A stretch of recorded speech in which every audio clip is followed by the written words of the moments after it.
نکاح اور ملک یمین کے علاوہ سارے کے سارے ناجائز اور حرام قرار پائے اسلام میں. تو جو مومن ہے وہ کامیاب تبھی ہو سکتا ہے جب وہ اپنا جو جنسی خواہش ہے اس کو بھی صرف جائز طریقے سے پورا کرے اور ناجائز طریقے سے پورا نہیں کرے. اوپر سے دیکھیے ابھی آگے تک بھی دیکھیے گا, ہر حکم کے لیے ایک آیت ہے, صلاح کے لیے 2 آیتیں شروع میں اور آخر میں, لیکن جینڈر ڈسپلن کے لیے اور جنسی تطہیر کے لیے 3 آیات ہیں. آیت نمبر 5, 6 and 7 3 آیات ہیں. تو اس طرح سے اللہ تعالیٰ نے واضح کر دیا کہ کتنا ضروری ہے شرمگاہوں کی حفاظت. وہ والی حدیث ہم نے سنا ہوگا, بخاری کی حدیث ہے کہ تم مجھے گارنٹی دو, وہ جو دونوں چیکس کے بیچ میں, دونوں جبڑوں کے بیچ میں ہے اور جو دونوں تھائس کے بیچ میں, ان 2 چیزوں کی تم مجھے ضمانت دے دو, تم کو جنت کی ضمانت ہے. تو اتنا امپورٹنٹ ہے یہ زبان, اور دوسری آف کورس شرمگاہ. تو یہ اتنا امپورٹنٹ ہے کہ یہ زبان اور شرمگاہ سے جائز ہی سرزد ہو عمل اور ناجائز نہیں ہو, ادروائز وہ وارث نہیں ہوں گے جنت کے, وہ وارث نہیں ہوں گے فردوس کے, جو کہیں بھی بس اپنی ضرورت اور اپنی خواہش کو پورا کر لیتے ہیں, بلکہ وہ لوگ جو اللہ سے ڈرنے والے ہوں اور ناجائز طریقے سے نہیں کریں. ایک بات اور یہاں پر ہم واضح کرنا چاہتے ہیں, بلکہ آپ کا جو اٹینشن ہے اسے ہم سیکھ کرنا چاہتے ہیں, وہ نکاح کے متعلق. کہ دیکھیے جب سوسائٹی میں گندگی پنپتی ہے نا, تو اس کا ایک بہت امپورٹنٹ اور بہت بڑا ریزن خصوصاً اس وقت میں آپ کہیں وہ یہ ہے کہ لیٹ میرجز. جتنی دیر میں نکاح ہوگا سماج میں اتنی گندگی بڑھ سکتی ہے, اور جتنا ارلی میرج ہوگی, کہنے کا مطلب بچہ بالغ ہوا, اسے اس کی جنسی خواہش بھی ایک ضرورت ہے اس کی, وہ جائز طریقے سے پوری ہونا شروع ہو گئی, تو ہائی چانسز ہیں کہ ادھر ادھر کیوں منہ مارے گا. تو ایک بہت بڑا مسئلہ ہے. جس سوسائٹی میں جنسی بے راہ روی بڑھ جائے, اس سوسائٹی میں مسلمانوں کو خصوصاً یہ دیکھنا چاہیے کہ ان کے جو قوانین اور جو اعمال اور طرائق ہیں وہ کیا ہیں, اس پہ غور کرنا چاہیے. پائیں گے کہ نکاح دیر سے ہو رہا ہے تو نکاح کرنے میں جلدی کریں. نکاح جب ٹائم سے ہوگا تو جنسی بے راہ روی نہیں بڑھے گی, لیکن نکاح میں لیٹ ہوگا تو غلط جگہ سے اپنی ضرورت کو پوری کرنا شروع ہو جائے گا. یہی سوسائٹی میں بہت ہی زیادہ ہو رہا ہے. لہٰذا ہم نے نکاح کو اتنا مشکل کر دیا ہے کہ حرام کاری آسان ہو گئی ہے. کیونکہ ابھی نکاح کرنے کا ہوگا تو پھر مہمانوں کے آنے کا, ان کا ارینجمنٹ, اور اتنے لاکھوں لاکھ نہیں اب تو کروڑوں میں لوگ خرچ کر رہے ہیں میرجز میں, تو اتنے لاکھوں اور کروڑوں روپے ہونا چاہیے, اور ہائی سیلری جاب پہ سیٹ ہونا چاہیے لڑکا, اور نہ جانے کیا کیا خرافات لوازمات, اتنی چیزیں ہم نے کر کے نکاح کو بہت ٹف کر دیا. نکاح ٹف ہو گیا تو حرام کاری آسان ہو گئی, زنا آسان ہو گیا. اس میں کیا کرنا پڑتا ہے, کچھ پے نہیں کرنا پڑتا ہے, نہ لاکھوں نہ کروڑوں, کچھ بھی نہیں. لہٰذا نکاح کے سسٹم کو آسان کیا جائے تاکہ زنا دشوار ہو جائے. تو اگر سوسائٹی کا پیوریفیکیشن کرنا ہے تو یہ بات بھی بہت امپورٹنٹ ہے کہ وقت ہوتے ہی, بالغ ہوتے ہی بچوں کو ان کا نکاح کر دینا چاہیے, جائز جگہ سے ان کی خواہش پوری ہو جائے تو سوسائٹی میں گندگی پھیلنے نہ پائے. یہ اس کا ایک آسان سا طریقہ ہے. اور حدیث کا مفہوم یہ بھی ہے کہ اگر بچہ بالغ ہو گیا ہے اور والدین اس کا نکاح نہیں کر رہے ہیں, جس کی وجہ سے وہ گناہ میں پڑ گیا, تو والدین کی بھی پکڑ ہوگی, ان سے بھی پوچھا جائے گا. لہٰذا والدین کان کھول کر سن لیں کہ اپنے ارمان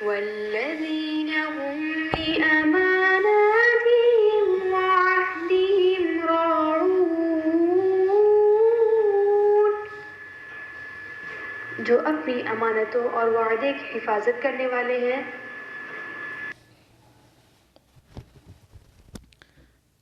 اگلی دو صفات جو اللہ تعالیٰ نے بیان کی کامیاب ہونے والوں کی وہ کیا ہیں کہ امانت کا اور وعدے کا پاس و لحاظ کرتے ہیں، وہ اس کے راعی ہیں۔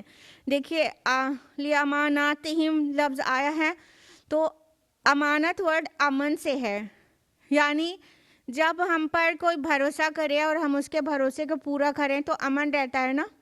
تو جب امانت رکھی جائے تو اسے خیانت نہ کیا جائے تو ہی امن ہے۔ تو امانت تو امن سے ہے۔ عہد سب لوگ جانتے ہیں وعدے کو کہتے ہیں، جو کہا جائے وہ پورا کیا جائے۔ اور راعون جو لفظ آیا ہے یہ راعی کا پلیورل ہے۔ راعی مینس ہوتا ہے شیفرڈ، چرواہا۔ چرواہا کیا کرتا ہے؟ اپنے جو فلاک ہوتا ہے، اپنا گلہ جو ہوتا ہے اس کی حفاظت کرتا ہے، اس کے لیے بہت سپر واچفل ہوتا ہے۔ تو اس لیے یہاں پر یہ دو جو صفات ہے امانت کی اور وعدے کی، وہ بہت پاس و لحاظ رکھتے ہیں، اس کے لیے بہت واچفل ہیں، اس کی بہت حفاظت کرتے ہیں، راعی کی طرح ہیں، چرواہے کی طرح، ان دونوں کا بہت خیال رکھتے ہیں، ان کی حفاظت کرتے ہیں۔ راعی کا یہی کام ہے نا، اگر چرواہا روز روز 2-4 بھیڑ بکری گم کر دے تو پھر کس بات کا راعی ہے؟ وہ کیا دیکھ بھال کی اس نے؟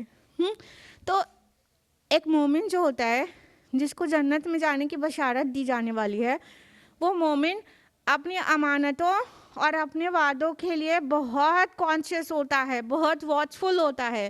اس نے کہہ دیا ہے تو اسے کرنا ہے، اس کے پاس امانتیں ہیں تو اس کو امانت والوں کے سپرد کرنا ہے۔ وہ اس درجے میں اس کے لیے واچفل ہوتا ہے کہ اس کو کہا گیا راعی کی طرح ہوتا ہے، وہ اس کی اس کو اس طرح سے نگہبانی کرتا ہے۔ دیکھیے امانت ہر وہ چیز ہے جو انسان ذمہ داری اپنے اوپر لے لیتا ہے، ٹھیک ہے؟ تو بہت سی چیزیں امانت ہوتی ہیں، صرف یہ نہیں کہ کسی نے جاتے وقت اپنا گہنا آپ کے پاس رکھ دیا تو بس وہی امانت ہے، نہیں۔ امانت کی بہت لمبی لسٹ ہو سکتی ہے، جیسا کہ ہمارا جسم خود اللہ تعالیٰ کی دی ہوئی امانت ہے۔ اس جسم کے ساتھ بھی ہم ایسا کوئی عمل نہیں کر سکتے جو اس کو تکلیف اور پہنچائے اور اس کو ہلاک کر دے، ہم ایسا کچھ نہیں کر سکتے، یہ بھی ایک امانت ہے۔ اس کے علاوہ مال ہے، وہ اللہ کی طرف سے ایک امانت ہے، اس کو پرپسفلی دیا گیا ہے، اس کو ٹیسٹ کے لیے دیا گیا ہے، اس کے بارے میں پوچھا جائے گا، تو مال بھی امانت ہے۔ اولاد اللہ نے عطا کی ہے تو وہ بھی امانت ہے کہ اس کو دیا ہی گیا تھا کسی پرپس کے لیے، اسے تربیت اور تہذیب سکھائی کہ نہیں سکھائی، اسے اللہ کی پہچان کرائی کہ نہیں کرائی، یہ سب سوال ہونے والے ہیں۔ تو اولاد بھی امانت ہے، کوئی عہدہ ہے، کوئی ڈیوٹی ہے، کوئی پوزیشن دے دی گئی ہے، وہ بھی امانت ہے۔ اس کے ساتھ جو ڈیوٹیز جڑی ہوئی ہیں، ذمہ داریاں جو جڑی ہوئی ہیں، ان ذمہ داریوں کو نبھانا ہے۔ اس لیے وہ عہدہ بھی، وہ پوزیشن بھی، وہ بیج بھی، وہ ٹائٹل بھی، وہ امانت ہے، امانت ہے۔ اس کے اوپر جو ذمہ داریاں جڑی ہوئی ہیں اس کے عوض وہ امانت ہے کہ ان کو پورا کرنا ہے۔ کسی نے کوئی بات بتائی ہے راز کی، راز رکھنے کے لیے کہا ہے، وہ بھی اس کی امانت ہے کہ وہ اس کا راز کسی پر آیا نہیں ہونا چاہیے۔ مجلس میں کوئی بات سنی ہے، وہ دوسرے تک پہنچائی، جیسی سنی ویسی پہنچائی تو امانت میں خیانت نہیں ہوئی، لیکن سنا کچھ تھا اور پہنچایا کچھ اور، یہ خیانت ہے۔ تو مختلف قسم کی امانتیں ہیں۔ ایک مومن کیسا ہوتا ہے؟ جب بھی اس کے اوپر ٹرسٹ کیا جائے, جب بھی امانت اس کے پاس رکھی جائے, کوئی بھی طرح سے اسے امین بنایا جائے, تو وہ اس کے لیے لائل ہو, وہ امانت کو فلفل کرنے والا ہو اور خیانت نہ کرے. اللہ کے نبی صلی اللہ علیہ وسلم کی حدیث ہے, اس میں بیہقی میں شعب الایمان میں ہے اور مسند احمد میں حدیث نمبر 7189 ہے. انس بن مالک رضی اللہ عنہ کا بیان ہے, جو نبی صلی اللہ علیہ وسلم کے ساتھ 10 سال تک خادم خاص کی حیثیت سے تھے. کہتے ہیں شاید ہی کوئی خطبہ ایسا ہو جو نبی صلی اللہ علیہ وسلم نے ہمیں دیا ہو اور یہ الفاظ شامل نہ ہو. کون سے؟ لا ایمان لمن لا امانت له ولا دینا لمن لا عہد له. اس شخص کا کوئی ایمان نہیں جس کے پاس امانت داری نہیں, اور اس کا کوئی دین نہیں جس کے اندر ایفائے عہد نہیں. اللہ اکبر, اتنی بڑی بات. ہم سمجھتے ہیں وعدہ توڑنا اور خیانت کرنا کوئی گناہ ہی نہیں ہے, یہ نیکی شمار ہی نہیں کرتے ہم کہیں سے بھی.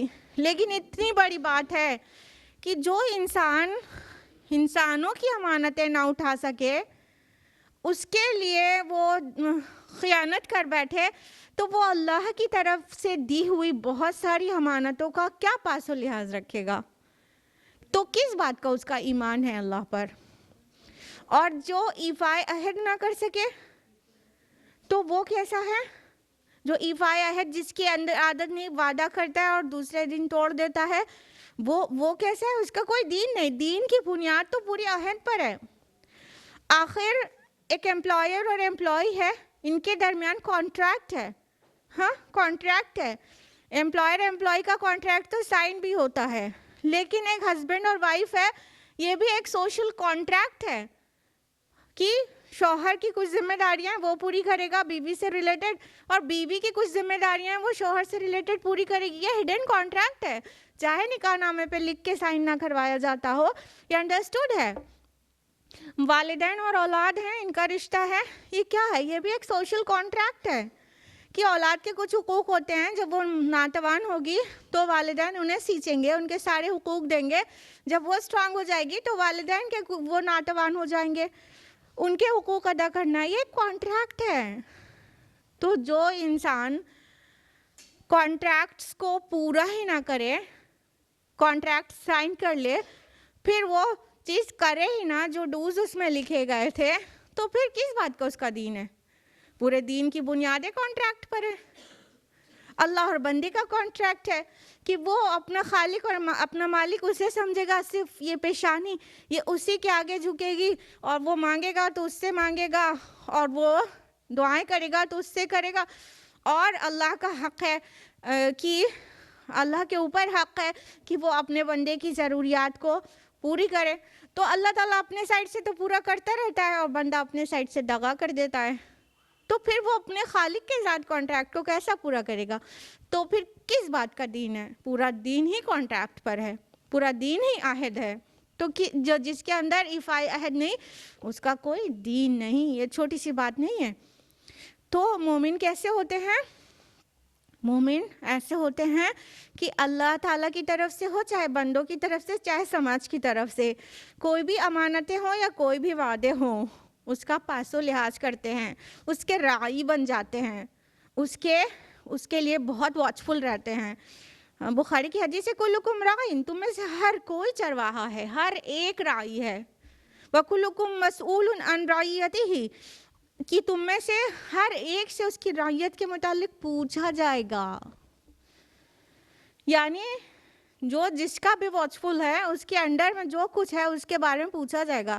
والمرأۃ راعیۃ فی بیت زوجہا وولدہ, اور ایک عورت راعیہ ہے, نگراں ہے اپنے شوہر کے گھر کے اور اس کے اولاد کی. پوچھا جائے گا عورتوں سے شوہر کی اولاد کے بارے میں, اس کے گھر میں رکھا مال, اس کے انڈر میں جو ہے اس کے بارے میں پوچھا جائے گا. ایک مرد کے انڈر میں پوری فیملی ہے, پوچھا جائے گا اس سے. تو ہر انسان ہی راعی ہے. تو جو انسان اپنے امانتوں اور وعدوں کی رعایت نہ کر سکے, اس کی نگرانی نہ کر سکے تو پھر وہ جنت میں جانے لائق کہاں ہوگا؟ بہت بڑے بڑے گناہ ہو چکے ہوں گے اس سے. تو لہٰذا وہ ساری امانات جو اللہ نے بندے کو دی ہو یا معاشرے کی طرف سے اس کے اوپر عائد ہوتی ہو یا افراد نے ان کوئی امانتیں دی ہوں، ان سب کا پاس و لحاظ رکھنا ہوگا. اور معاہدے جس بھی طرح کے ہوں، چاہے انسان کے خدا کے درمیان معاہدے ہوں، چاہے انسان کے ساتھ معاہدے ہوں، یا کسی قوم کے دوسری قوم کے ساتھ معاہدے ہوں، ان سبھی لیولز پر ان سب کو پورا کرنا ہوگا، نبھانا ہوگا، عہد کی حفاظت کرنا ہوگا. جیسے چرواہا اپنی بکریوں کے گلے کی حفاظت کرتا ہے تبھی تو وہ راعی کہلاتا ہے. اللہ تعالیٰ کے ہاں روز آخرت وعدوں کے بارے میں پوچھا جائے گا. قرآن حکیم میں بارہا وعدوں کی حفاظت کرنے کے لیے کہا گیا. سورہ مائدہ تو بگننگ یہیں سے ہوتی ہے. سورہ مائدہ کی آیت نمبر 1 ہے یا ایھا الذین آمنوا اوفوا بالعقود، اے لوگو جو ایمان لائے ہو اپنے وعدوں کو پورا کرو. فلفل یور کووننٹس، جو بھی تم نے معاہدے وعدے کیے ہیں ان کو پورا کرو. تو کسی بھی معاشرے کا نظام اس وقت تک درست نہیں ہو سکتا جب تک وہاں کے امانت دار امانتیں ادا نہ کریں اور وعدہ جنہوں نے کیا ہے وہ وعدے پورے نہ کریں. ابھی دیکھیے یہ جتنے بھی پولیٹیشینز ہیں، اس میں جتنے ایگزیکٹوز ہیں، لیڈرز ہیں، یہ سب کیا ہیں؟ ان کے پاس پورے ملک کی امانتیں ہیں. اب جب یہ ہماری امانتیں ادا نہیں کرتے تو ہمیں بہت برا لگتا ہے نا. تو ان کے لیے بھی آرڈر ہے سورہ نساء کے آیت نمبر 58 میں کہ امانت والوں کی امانتیں ادا کر دو. ہاں، تو ان کے پاس امانتیں ہیں، تو یہ پورے کنٹری لیول پر ان کے پاس امانتیں ہیں. ہمارے پاس ہو سکتا ہے اسمال اسکیل پر ہو، لیکن امانتیں سب کی ہوتی ہی ہیں. جیسا کہ ابھی آپ کچھ باتیں سن رہے ہیں، وہ بھی ایک امانت ہے. کچھ اور جا کے بیان کر دیا گیا تو وہ خیانت ہو جائے گی. تو اس طرح معاشرے میں امن قائم کرنے کی یہ بنیادیں ہیں کہ وہاں کے لوگ بہت امین ہوں اور وعدہ نبھانے والے ہوں. تو پھر جن کے اندر یہ صفات ہوگی تو اللہ تعالیٰ ان کو کیوں نہ جنت میں جگہ دے. اس کے بعد اب ایک آخری صفت اس تسلسل میں جو ہے اس کو سن لیجئے. آیت نمبر 9. والذین هم علی صلواتهم یحافظون،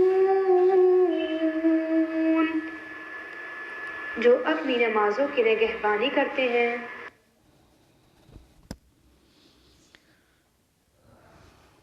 اب آخر میں پھر وہی بات کہی گئی جہاں سے بگین کیا گیا تھا ریلیٹڈ ٹو صلاح. دوسری آیت میں کیا کہا گیا تھا کہ وہ جو اپنی نمازوں میں خشوع اختیار کرتے ہیں. اور یہاں پہ کیا کہا گیا؟ والذین هم علی صلواتہم یحافظون، وہ جو اپنی نمازوں کی حفاظت کرتے ہیں، نگہبانی کرتے ہیں. وہاں پہ سنگولر آیا ہے ورڈ صلاح آیت نمبر 2 میں، اور یہاں پر پلیورل آیا ہے صلواتہم. صلوات ورڈ آیا ہے، ٹھیک ہے، پلیورل ہے. وہاں پر آیت نمبر 2 میں جو بات ہو رہی ہے it is related to خشوع which is something internal، اندر کی کوئی چیز کی بات ہو رہی ہے، ٹھیک ہے، کوالٹی کی بات ہو رہی ہے. اب یہاں پہ جو بریکٹ کلوز ہو رہا ہے وہ سٹارٹنگ میں وہی صلاح سے شروع ہوا اور یہاں پہ صلاح پہ ہی بریکٹ بھی کلوز بھی ہو رہا ہے. تو یہاں پلیورل کی بات ہو رہی ہے، وہاں صلاح جنس کی بات ہو رہی ہے، اور یہاں نمازوں کی تمام طرح کی نمازوں کی محافظت کی بات ہو رہی ہے. It's something related to external thing or something related to quantity. کتنی نمازوں کی پابندی کرتے ہیں، یعنی 5 نمازیں پڑھنے کے علاوہ نوافل بھی ادا کرتے ہیں، فجر کی سنتوں میں کوتاہی نہیں کرتے ہیں، اور کتنی نمازیں پڑھتے ہیں، صلاۃ الضحیٰ بھی پڑھتے ہیں، تہجد بھی پڑھتے وغیرہ وغیرہ. ٹھیک ہے، تو یہاں پر کچھ کوانٹیٹی کی بات ہے اور وہاں کوالٹی کی بات ہے. تو پہلے جو کچھ کرنا ہے اس کو صحیح کوالٹی کے ساتھ کرنا ہے, خشوع کے ساتھ کرنا ہے صلاح میں. لیکن بعد میں جو ایک بات اور کہہ دی گئی, صلواتہم یحافظون, نمازوں کی حفاظت کرتے ہیں, تو اس میں بہت ساری چیز آ گئی ادر دین کوانٹیٹی. کیا کیا اور چیزیں آ گئی کہ بھائی حفاظت کس درجے میں. پہلی بات تو صلاح کو اس کے وقت پر پڑھنا, وقت کی پابندی کا خیال رکھنا. ایک دم آخر وقت پہ وقت ختم ہوتے ہوتے بس مرغے کی طرح 2 ٹھونگے مار لینا, یہ والی نماز نہیں. اس کے علاوہ طہارت کا پورا اہتمام کرنا, اپنے آپ کو پاک رکھنا اور اس کے لیے کانشیس رہنا کہ ہم پاک بھی ہیں, نماز کے کیپیبل ہیں اس کے لیے کہ نہیں. قبلہ رخ ہو کر پڑھنا. اس کے علاوہ تمام اوقات کی پابندی کرنا, سنجیدگی اختیار کرنا نمازوں میں کہ ابھی دنیا سے تھوڑا سا دل دماغ کو ہٹا کے اللہ کی طرف ہو کر سنجیدہ ہو کر پڑھنا. مردوں کے لیے جماعت سے نماز پڑھنا. اس کے علاوہ ایسے کاموں سے پرہیز کرنا بٹوین صلاتین, جس سے نمازیں پڑھائی نمازیں ضائع ہو جاتی ہیں. یعنی ایسے بھی کام ہیں جن سے نمازیں بھی ضائع ہو جائیں گی, ان کاموں سے پرہیز کرنا. یہ ساری طرح سے سب چیزیں کریں گے تو اس کو کہیں گے کہ صلوات, نمازوں کی حفاظت کر رہے ہیں. تو ایسے ساری چیزیں کرنا ہے. اور کاہلی سستی کے ساتھ نہیں پڑھنا, یہ منافق کی صلاح کہا گیا ہے. سورہ نساء سورہ نمبر 4 آیت نمبر 142 میں وَإِذَا قَامُوا إِلَى الصَّلَاةِ قَامُوا كُسَالَىٰ, کہ وہ جب بھی آتے ہیں نماز کے لیے, جب بھی کھڑے ہوتے ہیں تو نہیں کھڑے ہوتے مگر کسل مندی, کاہلی کے ساتھ, بہت کسمسا کر. تو یہ کسمسانے والی نماز نہیں کہ ٹھنڈ لگ رہی ہے تو وضو کیسے کریں, تو کسمسا رہے ہیں تو اٹھ رہے ہیں, ابھی عصر کا وقت ایک دم نکلنے لگے تو چلے پھر وہ وضو کرنا ہی پڑا کہ چلو اسی سے مغرب بھی ہو جائے گی تو اٹھ کے وضو کیا. نہیں, کہ منافق کی صلاح ہے. مومن ایسے صلاح نہیں پڑھتا ہے. مومن تو ایک نماز پڑھنے کے بعد دوسرے کا انتظار کرتا رہتا ہے, کیونکہ صلاح تو بندے کی رب سے سرگوشی ہے. تو ہم کتنے شوق سے اس وقت کا انتظار کرنا چاہیے کہ اللہ تعالیٰ کے ساتھ آہستہ اکیلے میں کچھ بات کرنے کا وقت آ جائے اور میں پڑھوں. آپ کو یاد ہوگا وہ حدیث, جو بندے اللہ تعالیٰ کے عرش کے سائے میں جگہ پائیں گے روز آخرت, ان میں سے ایک وہ بھی ہوگا جس کا دل مسجد میں لگا رہتا ہو. اس کا مطلب کیا ہے؟ یعنی ایک نماز پڑھ کے دوسرے پہ اس کا انتظار کرتے رہتا ہو کہ پھر میں رب سے بات کرنے کا وقت آئے اور میں کروں. تو مومن کی نماز ایسی ہوتی ہے. تو اور یاد رکھیے کہ اللہ تعالیٰ کو جو سب سے محبوب عمل ہے وہ صلاح کو وقت پر پڑھنا ہے. حدیث ہے, آپ کو پتہ ہوگی یہ حدیث, کہ جب پوچھا گیا آپ سے یا رسول اللہ صلی اللہ علیہ وسلم, اللہ تعالیٰ کو سب سے زیادہ کون سا عمل محبوب ہے, تو آپ صلی اللہ علیہ وسلم نے فرمایا نماز کو اس کے وقت پر پڑھنا. فرمایا, پوچھا گیا اس کے بعد کون یا رسول اللہ, تو آپ صلی اللہ علیہ وسلم نے فرمایا کہ والدین کے ساتھ حسن سلوک کرنا, ان کے ساتھ خیر و بھلائی کرنا. پوچھا گیا اس کے بعد کون سا عمل, تو آپ صلی اللہ علیہ وسلم نے فرمایا جہاد فی سبیل اللہ. سبحان اللہ, جہاد فی سبیل اللہ جیسا اہم عظیم عمل 3rd نمبر پہ آ رہا ہے. اس کے اوپر والدین, اس کے اوپر صلاح کو وقت پر پڑھنا اللہ تعالیٰ کو اتنا پسند ہے. تو ایسے لوگ کون ہوں گے, ان کی خوشخبری سنائی جا رہی ہے اگلی 2 آیات میں.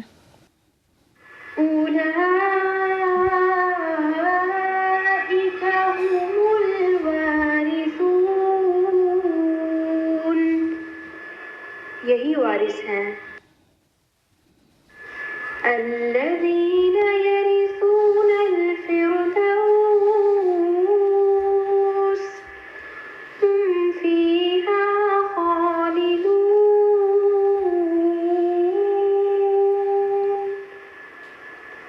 جو فردوس کے وارث ہوں گے جہاں وہ ہمیشہ رہیں گے. تو یہ سارے اعمال جو کرے گا جس کے اندر یہ تمام صفات ہوں گی، اس کے متعلق اللہ تعالیٰ کا وعدہ ہے وہ وارث ہوں گے. وارث سبحان اللہ. They are the انہیریٹرز. کس چیز کے؟ فردوس کے وارث. فردوس کیا ہے؟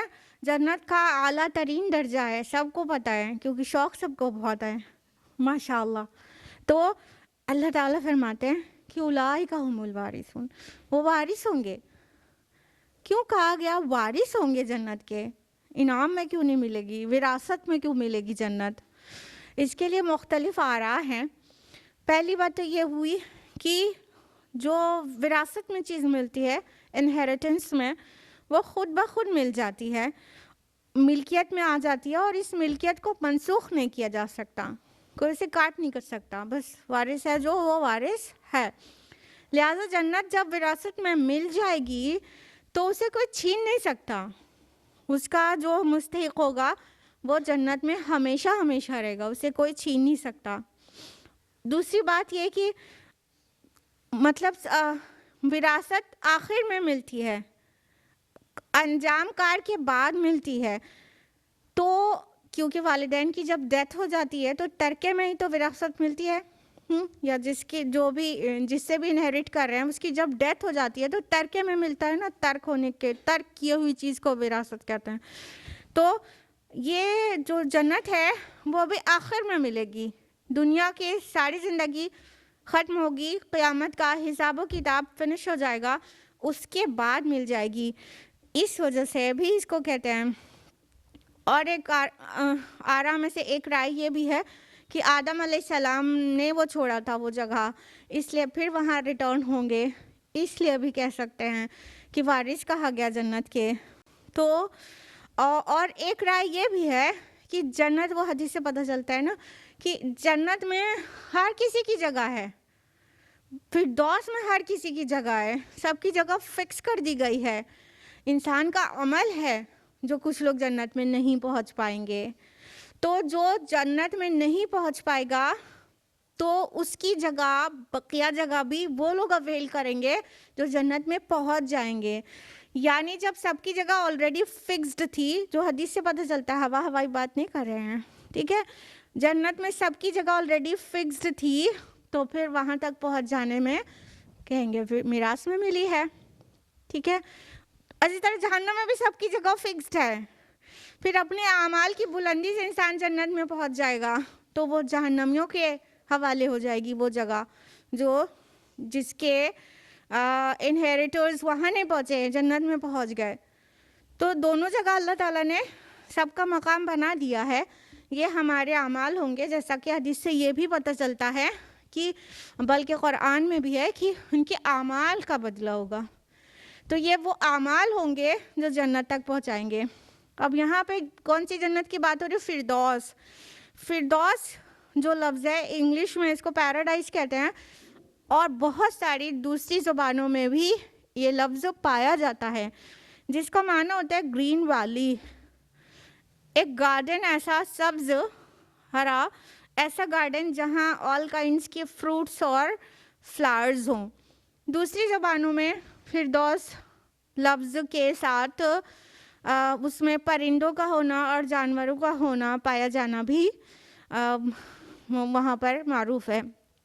تو اللہ تعالیٰ نے جو یہ صفات جن کے اندر ہیں ان کے متعلق اللہ تعالیٰ نے کہا ہے کہ یہ فردوس کے وارث ہوں گے، سب سے اعلیٰ جنتوں میں جائیں گے. اور اللہ کے نبی صلی اللہ علیہ وسلم کی حدیث ہے صحیح بخاری کی کہ جب بھی تم اللہ سے جنت مانگو تو فصلوا الفردوس، تو فردوس کا سوال کرو. اور کیونکہ وہ جنت کا اعلیٰ ترین درجہ ہے، جنت کی ساری نہریں وہاں سے نکلتی ہیں اور اس کے اوپر رحمان کا عرش ہے. سبحان اللہ. تو ہم میں سے ہر کسی کو یہ خواہش ہونی چاہیے کہ اللہ تعالیٰ اسے فردوس میں جگہ دے، جنت الفردوس میں. تو آئیے مل کر مانگے. اللہم انی اسألک الجنہ، بلکہ نسألک ہم لوگ سب ایک ساتھ مل کر مانگتے ہیں. اللہم انا نسألک الجنہ ونعوذ بک من النار. اللہم انا نسألک الجنہ ونعوذ بک من النار اللہم انا نسألک الجنہ ونعوذ بک من النار۔ اے اللہ ہم آپ سے جنت اور خصوصاً فردوس کا سوال کرتے ہیں اور آگ کے عذاب سے پناہ مانگتے ہیں، آمین۔ جب بھی کوئی دعا 3 بار مانگی جائے تو اللہ سن لیتے ہیں، تو اس لیے خاص دعائیں اپنی 3 بار مانگا کریں۔ لہٰذا یہ تمام صفات جن کے اندر ہوں گی وہ فردوس کے وارث ہوں گے۔ تو ایک بار جلدی سے ریویژن لے لیتے ہیں، حالانکہ وقت ہو گیا ہے۔ سب سے پہلے مومنین کے لیے کہا گیا وہ کامیاب ہو گئے کون؟ جو اپنی صلاح میں خشوع کرتے ہیں، جو لغو سے پرہیز کرتے ہیں، جو زکوٰۃ یعنی پیوریفیکیشن کے طریقے پر عامل ہوتے ہیں، اور جو اپنے پرائیویٹ پارٹس کو گارڈ کرتے ہیں۔ اس کے لیے 3 آیات ہیں، ٹھیک ہے۔ پھر اس کے بعد کیا کہا گیا کہ اور وہ جو اپنے امانت اور وعدوں کا پاس و لحاظ رکھتے ہیں اور وہ اپنی صلاح مکمل سب طرح سے اس کو گارڈ کرتے، حفاظت کرتے ہیں، ان صفات کو رکھنے والے یہ سب کیا ہیں؟ جنت الفردوس کے وارث ہیں۔ اللہم ربنا اجعلنا منہم، اللہم ربنا اجعلنا منہم، اللہم ربنا اجعلنا منہم، آمین یا رب العالمین۔ وآخر دعوانا الحمد للہ رب العالمین، والسلام علیکم ورحمۃ اللہ وبرکاتہ۔